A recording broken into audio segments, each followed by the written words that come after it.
Good evening, everybody. Welcome to our presentation tonight. I just need to adjust.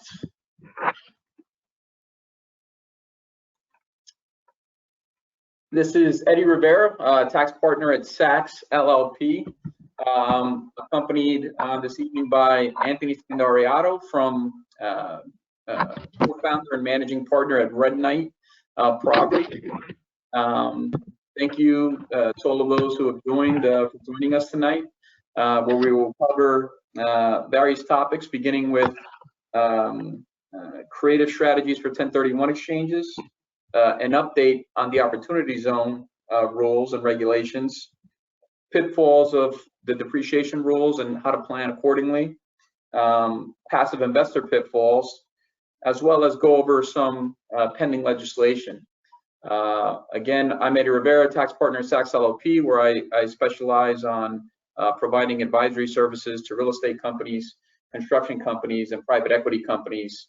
I introduce you now to Anthony. Anthony, if you could give a bio on yourself. Yeah, Eddie, thanks for having me, and Sachs, thank you very much for letting me moderate this, what I think is going to be an interesting conversation. Really appreciate it. The Saxon team, they do a great job.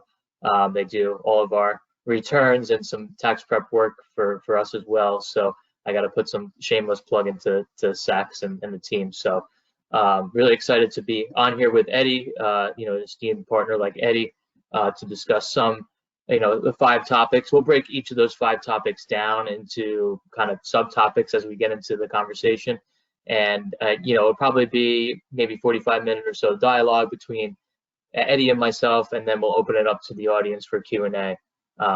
So with that, for no further ado, we want to get going with the PowerPoint. Yeah, so we will.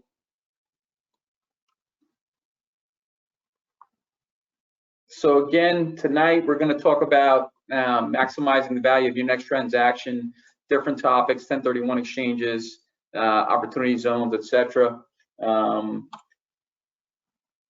Just a quick disclaimer.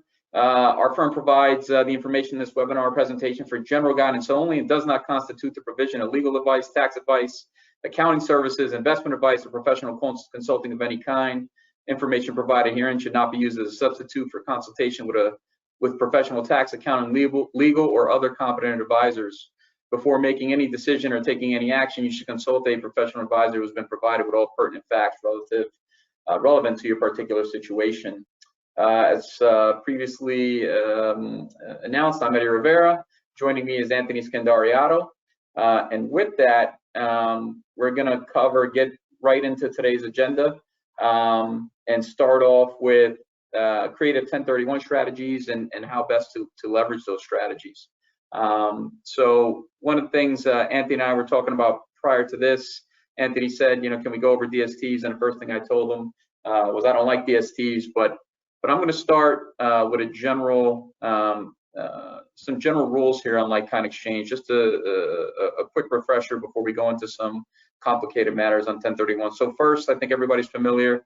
You have a 45-day identification period. You sell property A. Within 45 days of selling property A, you have to identify the properties that you're looking to acquire. There's 3 rules for identifying that property. Once you've identified the properties by day 45, you have another 135 days to close on a like-kind exchange. And so the total time period between date of sale of the relinquished property and the date of closing on the replacement property is 180 days. That's the general rule.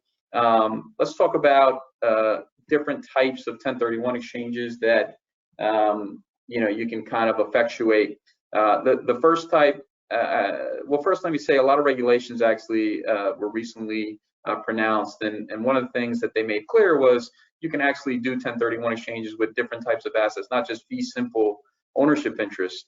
You can actually 1031 into cooperatives. You can 1031 into 1031 out of options contracts into options contracts.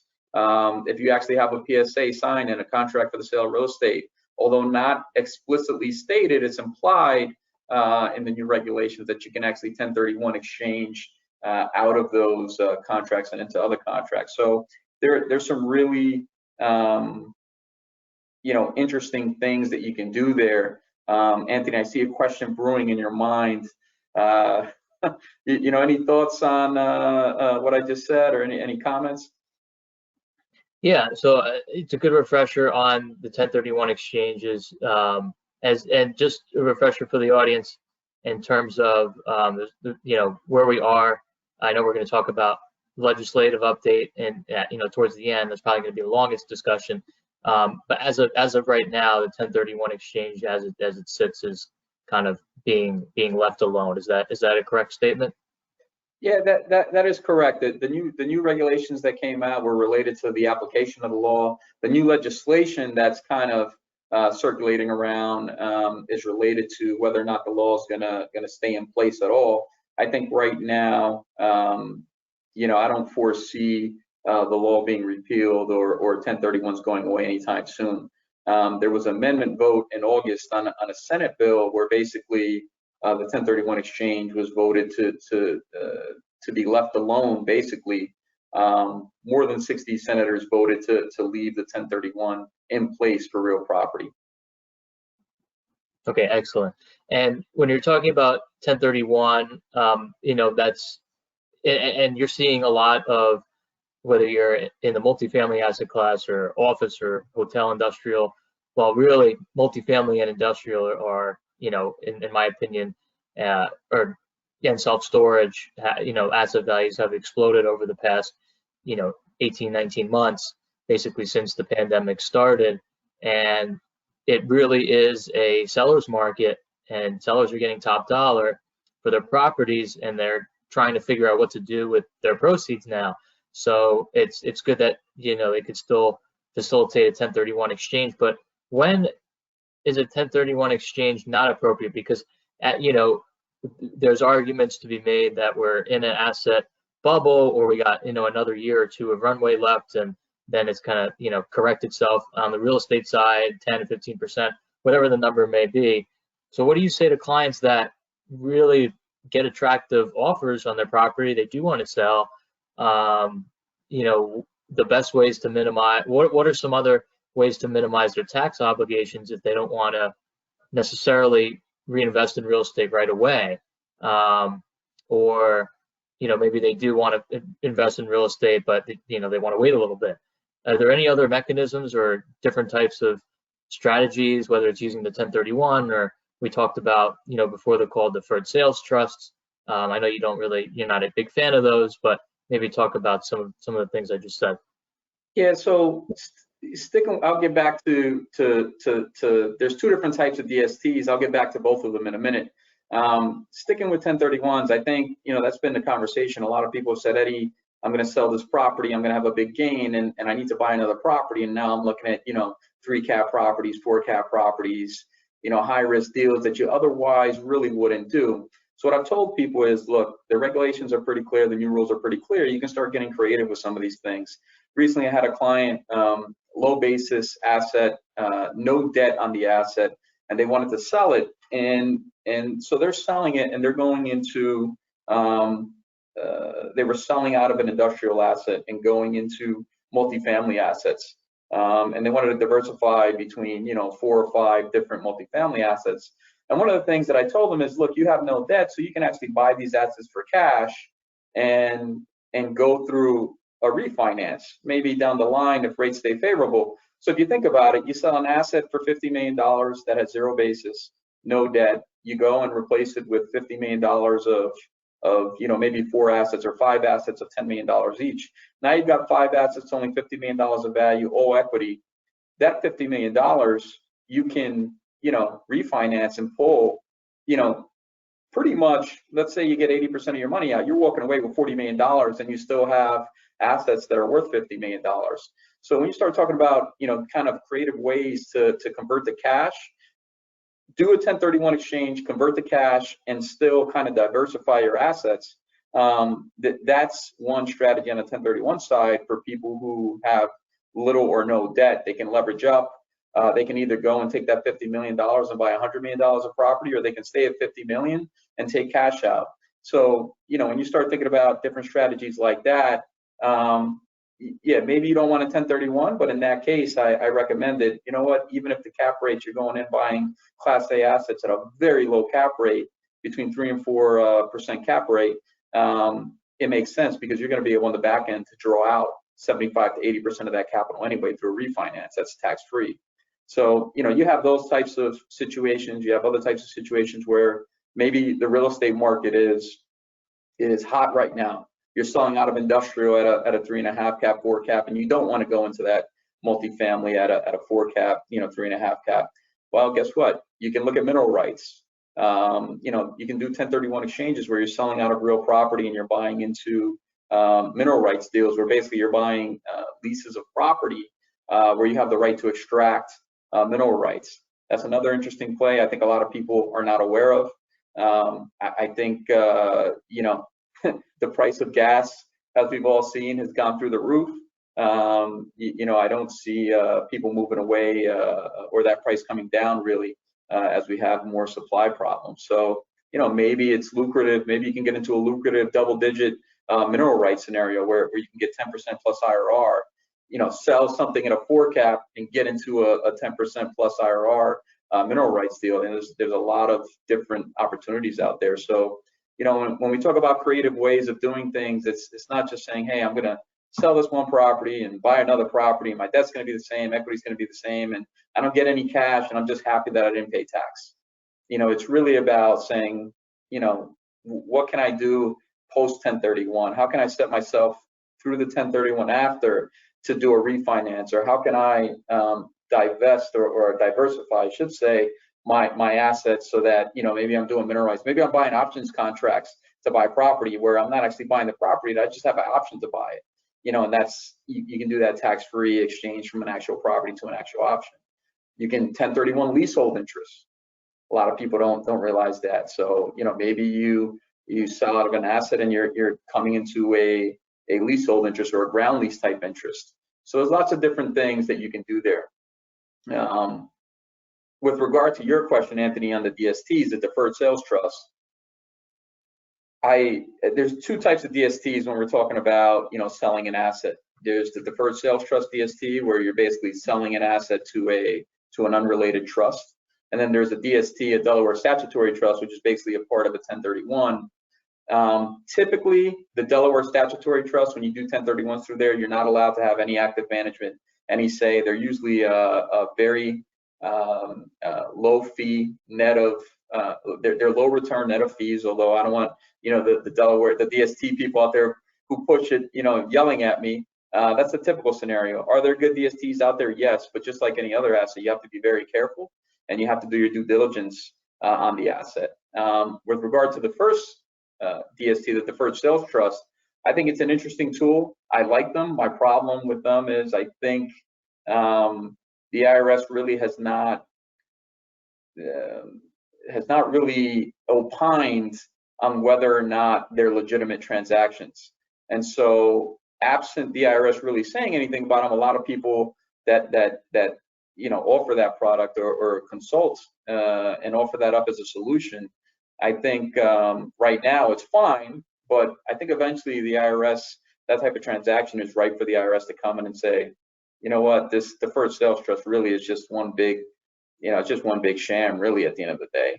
But, until then, I think they're viable ways to dispose of assets. Excellent. So a lot of different, the summary I'm getting is there's no, one size fits all answer when you go look and dispose of your asset. You really have to look at all options and do your analysis and figure out what's best for you and your business plan, which makes sense to me. So we'll move on to the second topic on qualified opportunity zones. If you can just preface how the opportunity zones came into effect. And I think there's a misconception around opportunity zones, and people think it's very easy. Oh yeah, you just invest in the area, you hold it for 10 years and you don't pay any capital gains tax. That's not true.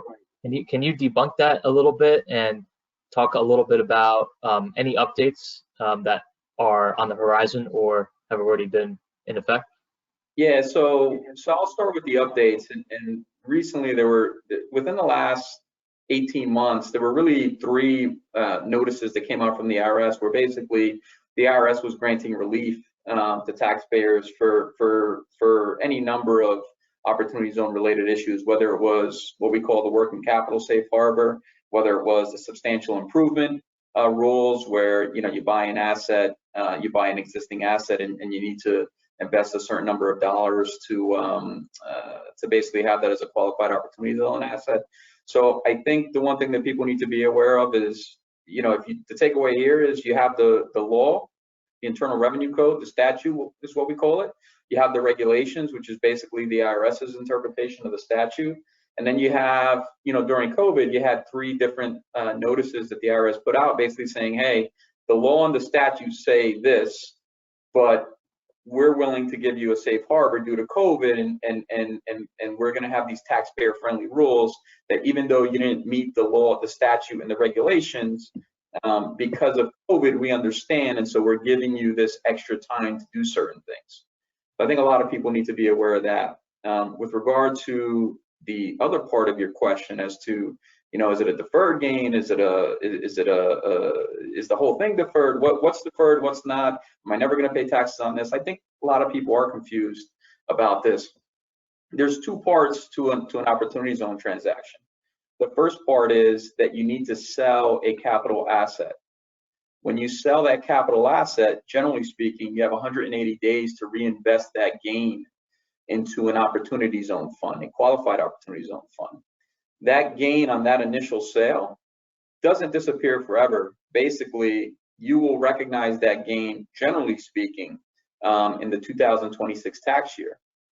The gain that disappears forever is that when you reinvest those proceeds from that first asset sale into a new asset, if part of your business plan is to hold on to that asset for at least 10 years, you can divest yourself of that asset tax-free. And so the best example is I have basis of 0 in Apple stock, and I sell my Apple stock for $1 million with 0 basis, have $1 million gain. I take that $1 million gain, and within, generally speaking, 180 days, I invest that $1 million gain into Anthony's Qualified Opportunity Zone Fund. And then Anthony takes that money and he goes and does a real estate development deal. The gain on the Apple stock, I have to pick up, generally speaking, in 2026. I'll recognize that gain and pay tax on that gain. The real estate deal that I invested in with Anthony, if we hold on to that investment for 10 years and we dispose of that asset after 10 years, the gain from that will be tax-free. And so I think a lot of people have the misconception that the whole thing is tax-free when it's not. And the other misconception I see a lot is people think it's just real estate. When in reality, I mean, you can have an opportunity zone business be a car wash, a laundromat, a grocery store. It could be a real estate development. It doesn't have to be. It can be an operating business. So it can really be lots of different types of businesses. And I think there's lots of opportunities there. I had a prospective client recently reach out to me with regard to laundromats.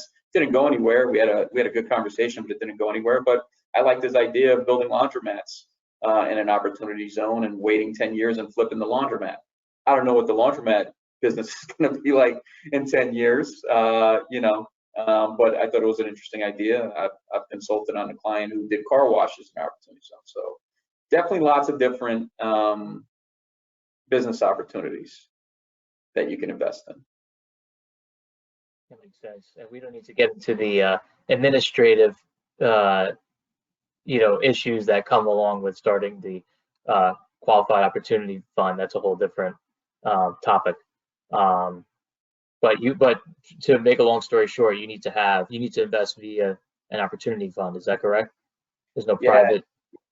Yeah, that's right. So a qualified opportunity zone fund is either going to be established as a partnership or a corporation, either a C corporation or an S corporation. If once you defer, in my example, the Apple stock gain, you then need to invest money into a partnership organized for the purpose of being an opportunity zone fund, or an S corp or C corp organized for the same purpose. Got it. Okay, great. We'll move on to the next topic, depreciation issues and ways to avoid the pitfalls. So, we could talk about benefits of cost segregation, when you should use it, when you shouldn't use it, if that's even, a good thing to say. Some things to look out for if you do a cost segregation and you plan to sell in the future. Maybe we kind of go over some of those topics. Yeah, I think it's interesting. About 6-7 years ago, the IRS rules on capitalization changed, and they became more liberal and more taxpayer friendly. And so, I have a client, for example, who, when he looks at depreciation, his business is not depreciation heavy because he basically doesn't do cost segs. And he's a very involved value add investor. And so his CapEx program every year is extensive. And he kind of doesn't really want to do the cost seg. He kind of doesn't really want to have losses. He just kind of wants to stay close to break even and manage his tax cash flow that way. Is that the tax cash flow kind of that way, and not really have, real big tax losses in any one year and then have, income in another year. He kind of wants it smooth. So he smooths it out. And his CapEx program allows him to do that because he's not doing a cost seg. And so there's a lot of consistency in his NOI and his taxable income every year because of that. I personally, I'm a proponent of I'm gonna accelerate everything as quickly as possible because of the time value of money is so important to everybody. And so I always say I don't know what's gonna happen next year or 2 years later or 3 years later. So I want the deduction now, and so that's kind of the planning that goes into it. You can have pitfalls where if you don't do the cost seg, or you do the cost seg, and then all of a sudden, like a really good example of pitfall is you do a cost seg, you take all that deduction in 2021, let's say, and the tax rates in 2021 are, let's say, 30% or 37%, depending on how you compute it. And then in 2022, Congress raises taxes, and the highest tax rate is 40% or 41%. So let's take a good example where 21 the tax rate is 30%, and in 22 it's 40 or 41%. Well, guess what? That if you would have waited to the next year to take all that depreciation, that's a 10% difference in the value of that deduction. That's going to be more than the time value of money for that 1 year. So that I would consider a pitfall. But again, that's a guessing game. There's a lot of assumptions that are made with regard to what the tax rates are going to be. What are the deals am I going to have that I'm going to be able to net the depreciation with? You got to be very, very careful, but you do have to think strategically about it. Yeah, no, that makes sense. Yeah, we talk about this a lot, and there's like we said before, there's no one size fits all, and using that example with heavy capex just to minimize the tax obligation and not have to worry about it on the back end. That's a strategy, but like you said, time value money is also important. Personally, as a value add investor as well, we do the cost segregations, but again, it depends how large like you said, your CapEx program is and how big the properties you are working on. So if it's a light value add, it might make sense to do the cost seg as opposed to really heavy, where you can, hopefully expense majority of your capital. So kind of leading to the next topic, red flags for passive investors. So what are some of the red flags? Obviously, you're an investor in real estate. What are some things you like and really dislike or would consider a red flag when evaluating a sponsor or a deal or whatever or it doesn't even have to be in real estate, whatever you're evaluating?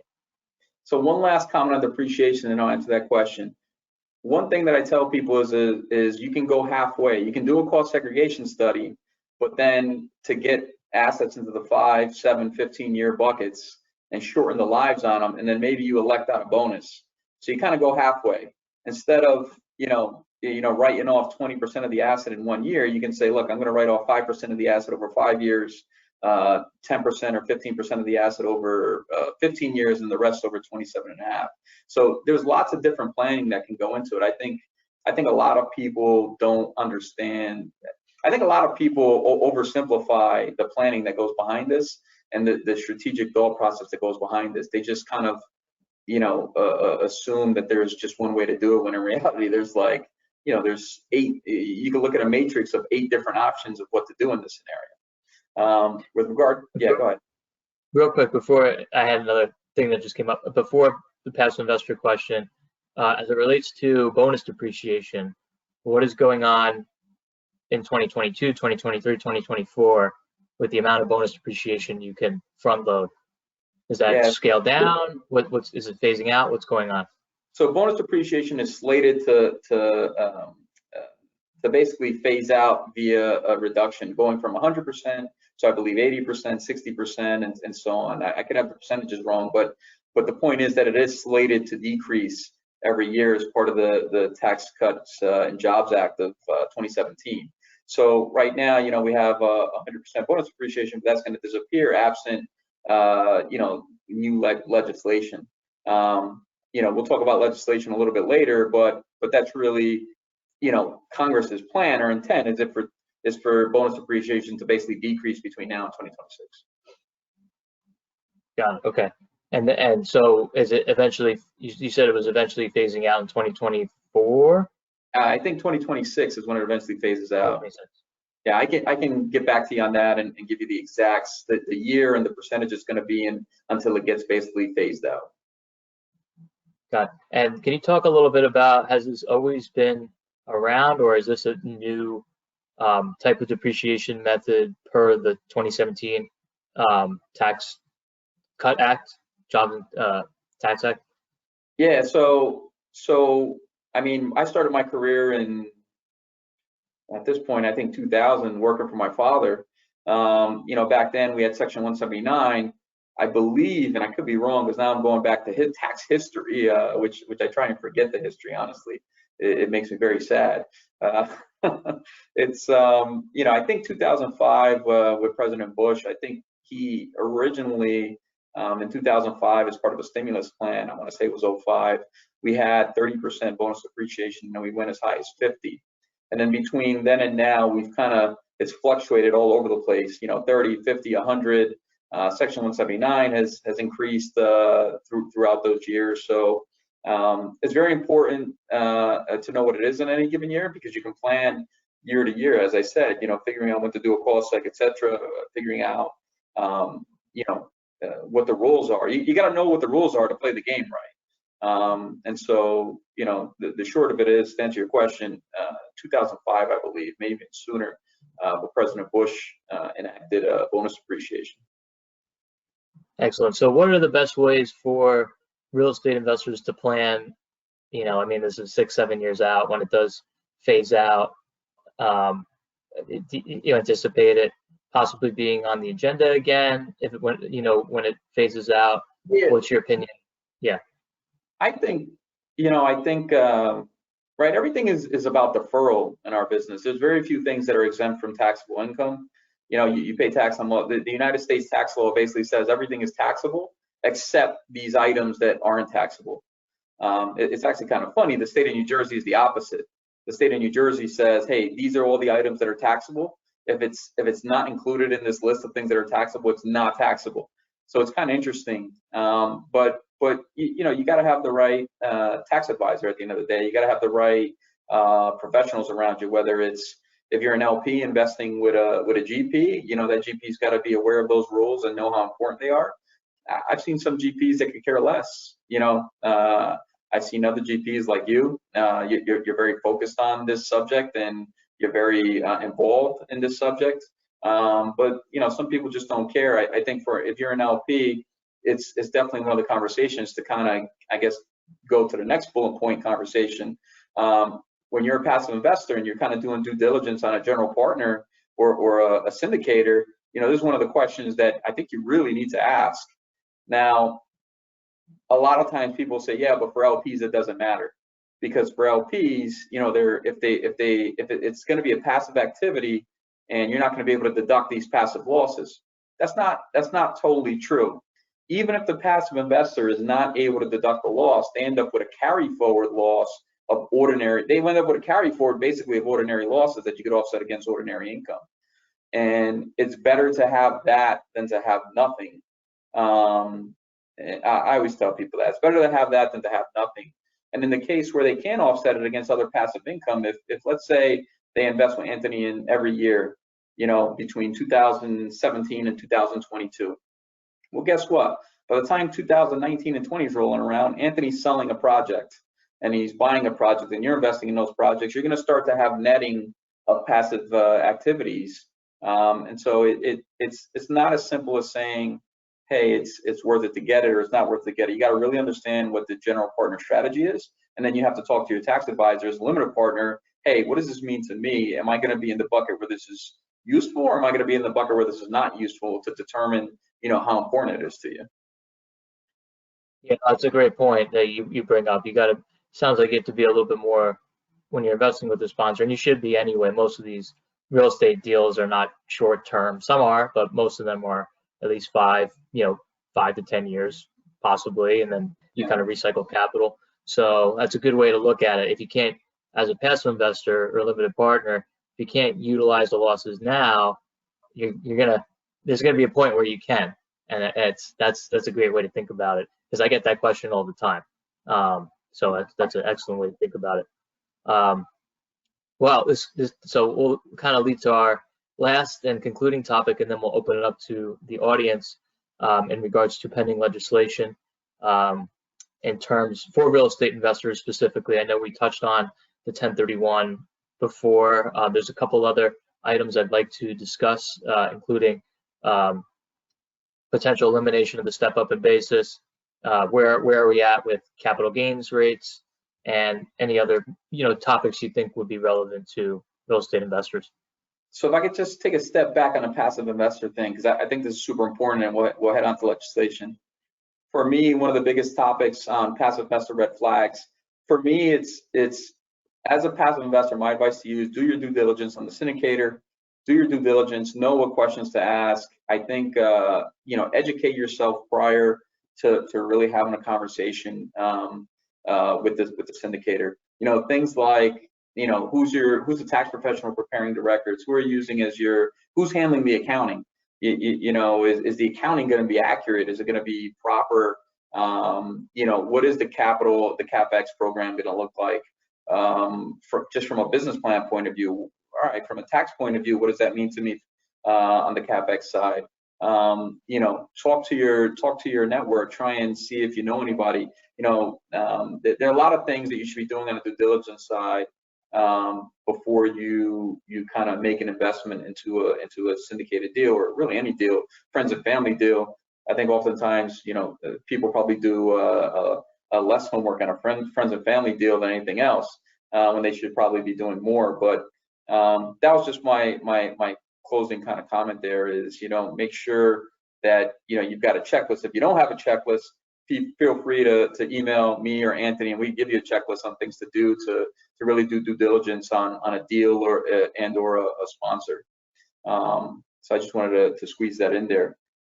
With regard to pending legislation, you read it off a few things. You want to tackle one by one? What's the first item? What's the most important item to you, Anthony, as a sponsor, but also as a taxpayer in this country? Well, obviously, long-term capital gains are the most important. I mean, they were, the past couple of months, they were talking about matching it to ordinary income rates. Right now, I think it's around 38%. They're proposing to increase it to 40 at the highest end of the tax bracket. And, as an individual, you may not be in that highest tax bracket, but when you go to sell the properties, that most likely you're going to be in the highest tax bracket on the property level. So that's an important topic, I think, for a lot of real estate investors. And then in terms of the potential elimination of the step up in basis, that could be troubling for younger real estate professionals like myself that plan to be in this business, hopefully for the rest of their life, and eventually plan to pass it down to their heirs or children. So that could be pretty devastating if that does pass. Where are we at with those two items? We did discuss the 1031 before. I'm sure there's some things I'm forgetting right now, but those are the three most important things that I had. Yeah, I think capital gains, there was a lot of talk made about bringing capital gains to the ordinary income tax rate.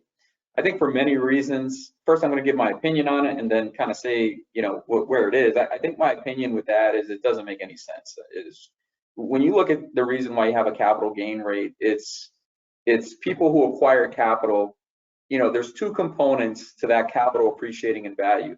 Number one, it's the market factors. Typically whether it's the cap rate in real estate, the cap rate and the NOI. But there's also another factor, inflation. I think it's very difficult to raise the capital gains rate, to the ordinary incomes rate, because in a time of high inflation, your purchasing power has disappeared, but yet the value of the asset has gone up. If your NOI and the cap rate, let's just imagine a world where NOI stays flat for 10 years and a cap rate stays flat for 10 years, which is highly unlikely because then, if inflation goes up, your NOI should be going up. Let's just say it doesn't happen. If you have a high capital gains rate and your gain was mostly due to inflation, you basically lost money. You're paying tax on a lost deal. So I think, from that point of view, I'm not an economist, but it just doesn't seem like a good tax policy to me to have a very high capital gains rate in that type of environment, especially now when people are talking about inflation being high. So, they've talked about the update here is that they've talked about the capital gains rate being 39.6%. I think it's probably going to settle right now. It's at 20% for high income earners. I think it's probably going to settle at 25. I think that's what's floating around right now, this 25% rate for high income earners.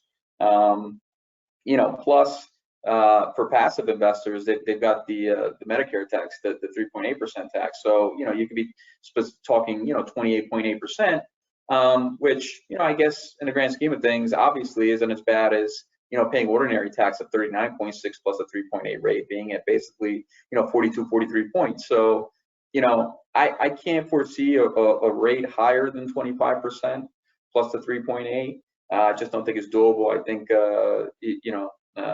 the senator from Arizona and the senator from West Virginia, they're two Democrats, but I don't see them really going in that direction. So I think I'm an optimist on this subject. I don't think capital gains rates will increase that much. 5 points to some may be a lot, but certainly not as bad as an ordinary tax rate. And that's only federal income tax. Who knows what will happen on the state side? Right now, there's nothing floating around about that, but you never know. Here, where we are in New Jersey, I'm not sure the demographics or the geography of our attendees.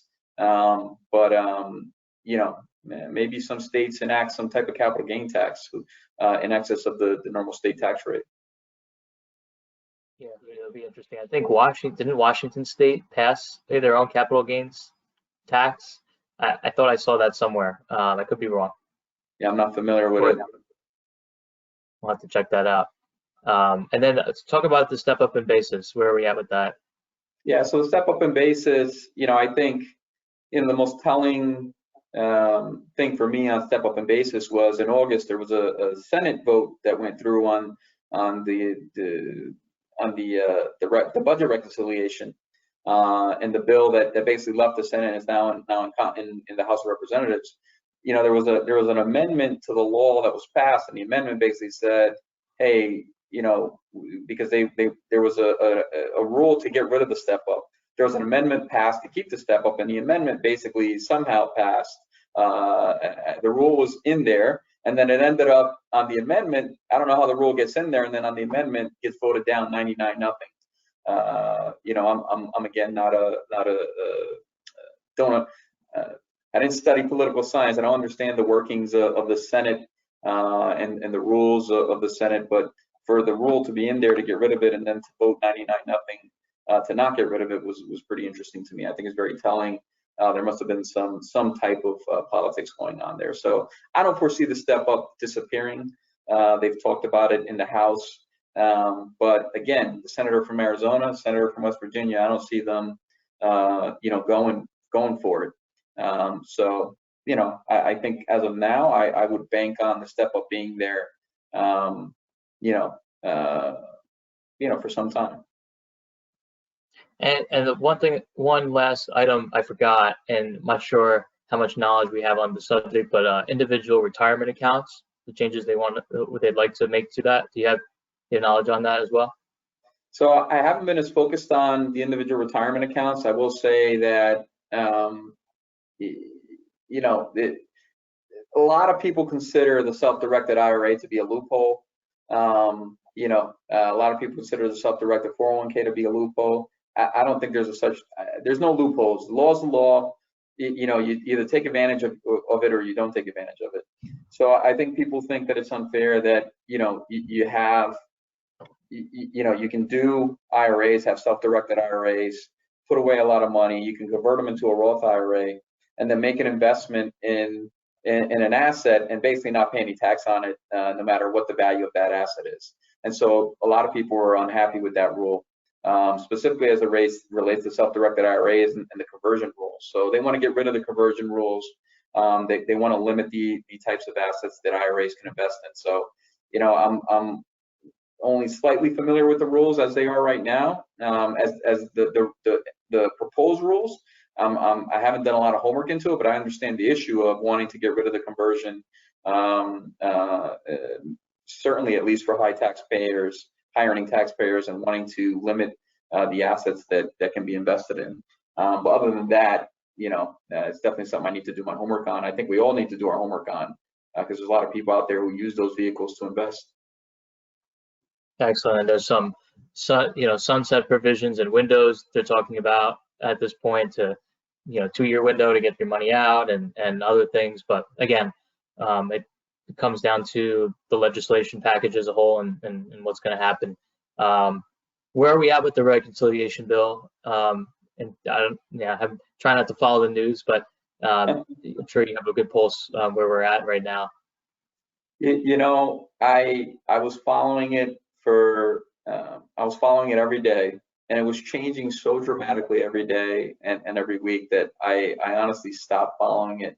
I think the keys, when you look at the bill, high earning taxpayers, whether it's $400,000 or more of income, or $500,000 or more of income, I think we should expect a lot of changes there with regard to their ability to take qualified business income deductions or QBI deductions. I think we should expect a lot of different changes there. Their ability to convert IRAs. There's just a lot of politically, it's easy to say anybody making $400,000 or $500,000 or more should pay more taxes. And so because that's politically easy to say, that's who gets targeted, because it's a big number. Those are big numbers. They talk about the top tax rate for those individuals becoming 39.6%.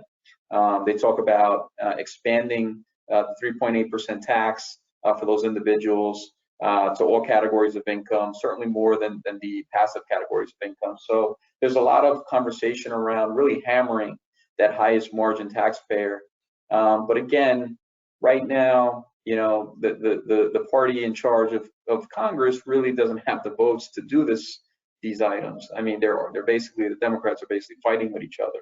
So I'm not so certain that we're going to see a lot of tax changes before the end of the year, or maybe even early next year. I'm kind of optimistic in that, I'd be okay if everything just kind of stayed the same, honestly. But we'll see what happens. There's talk about the estate tax. The exemption now is circa, $22 million for a married couple. Maybe bringing that down to $12 million for a married couple. But again, there's a lot of pushback against that. A lot of small businesses are affected by that. A lot of family assets where you're passing businesses from generation to generation are affected by that. So I think the one thing I've seen with this cycle is in the past, it's been pretty focused and pretty kind of, you just keep moving the ball forward. I think currently, it's just all over the place. I mean, the wrangling and the arguing and the politics of the matter are just, it really is, it's really unpredictable right now. There's really no telling, because all you need is for Joe Manchin or Senator Sinema from Arizona or however you pronounce your name. Apologize if I messed that up, but all you need for them is to just reverse course on something, and boom, now all of a sudden you've got everything in line to really pass a large bill. So yeah, I think right now it's kind of up in the air as to what's going to happen, but you know, typically in politics you have kind of the two extremes, and then hopefully there's a compromise. So you know, hopefully there is a compromise, and hopefully, you know, step up and basis stays, and the 1031 stays. You know, maybe top tax rates go up, but you know, maybe bonus depreciation stays and some of these other things stick around. You know, it's really tough to tell right now. Up until, you know, again, up until, you know, early September, mid-September, things were looking pretty good, and then, you know, you've got these two senators that really don't want to play ball, and they're kind of you know, not only don't they want to play ball, one of them, the senator from Arizona, really isn't, just kind of, you know, just completely left the ball field. I mean, just, you know, there's nothing going on there. It's like, well, what do you want? What can we put in this package? And basically, she's basically John McCain this thing. She's like, I don't want anything. Like, I just don't want this to happen. So it'll be interesting to see how that plays out. Yeah, absolutely, absolutely. So we're coming up on, looks like a little after 6:45. So I would love to open it up to the audience for a Q&A. So I'm going to open up the questions. I'll see questions.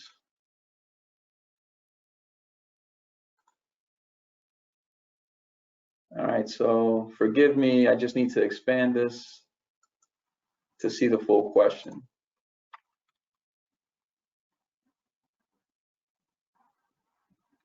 So got a question here. Can you 1031 within a QOZ fund before 10-year period into another QOZ asset and hold that for the 10 years? So typically, when you invest in a QOZ fund, you can recycle you can basically do what we call recycle QOZ assets into more QOZ assets. So typically, you're not going to combine the QOZ strategy with the 1031 strategy. So to answer your question, I'm going to answer the question I want to answer. You wouldn't 1031 with an OZ fund. You would basically just recycle your assets from a QOZ fund into another QOZ asset and defer the tax that way. Good question though, but typically you're not combining the two strategies.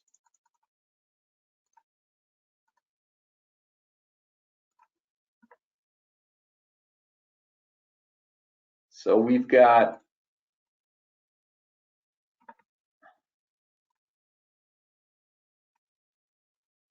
bear with me, I'm just going through. Questions.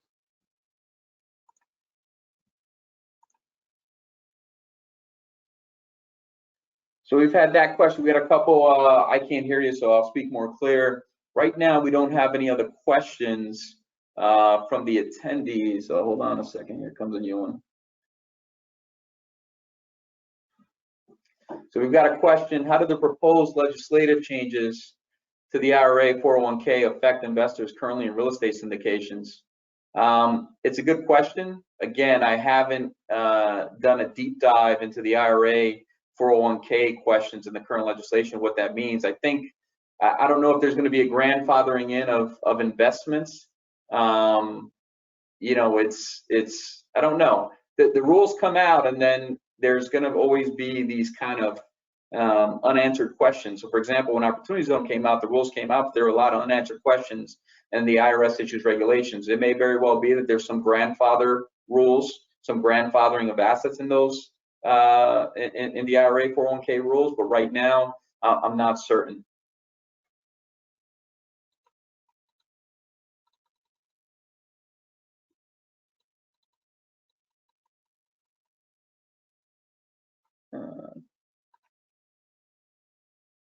Let's see, what else? What other questions do we have? Any other questions as we wind it down?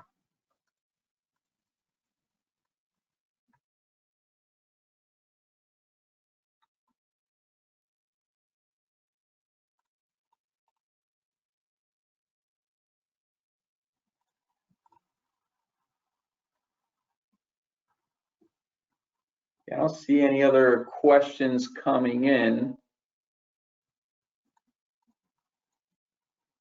Anthony, do you have any questions? I have a few questions, but we can save them for after the conversation here. I don't have anything. I think we covered a lot of bases here.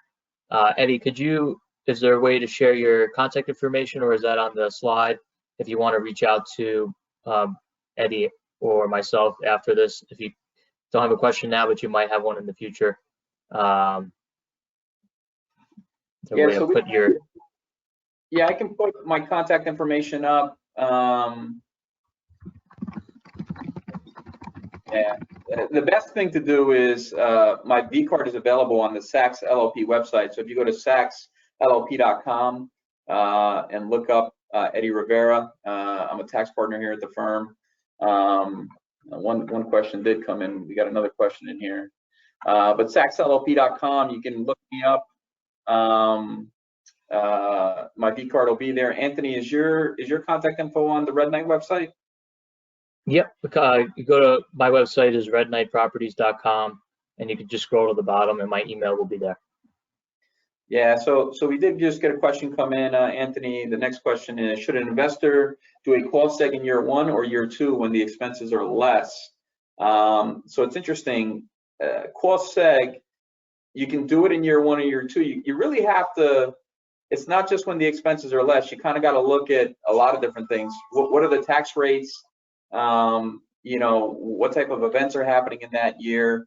Did you dispose of the asset in that year? I really can't say whether or not to do it in year 1 or year 2. It's really strategically, you kind of got to look at, you know, your NOI for that year, number 1, and number 2, what the tax rate is for that year. And number 3, are you disposing of an asset in the year? Because you really shouldn't do a cost seg in the year you dispose of the asset. You should do it in a year prior to that year. So, you know, typically what I see most people do is do it in year 1 because, you know, time value of money. But really, it can be more thoughtful than that and can mean more in year 2 or even year 3, depending on the life of the deal.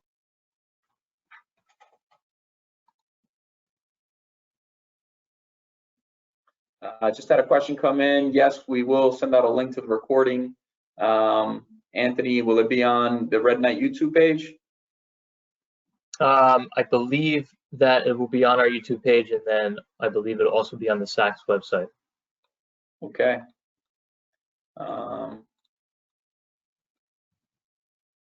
And with that, I think we're going to end it. Anthony, any last words, comments?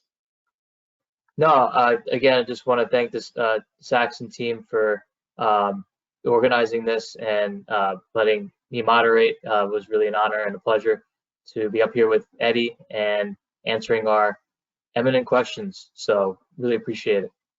And I appreciate the audience for coming on a 6 o'clock on a, what day of the week is it? Tuesday, Wednesday? I'm losing track. Yeah, I echo that. Thanks everybody for joining us. And if you have any questions again, please feel free to reach out. Don't be a stranger, and have a good evening. Thank you.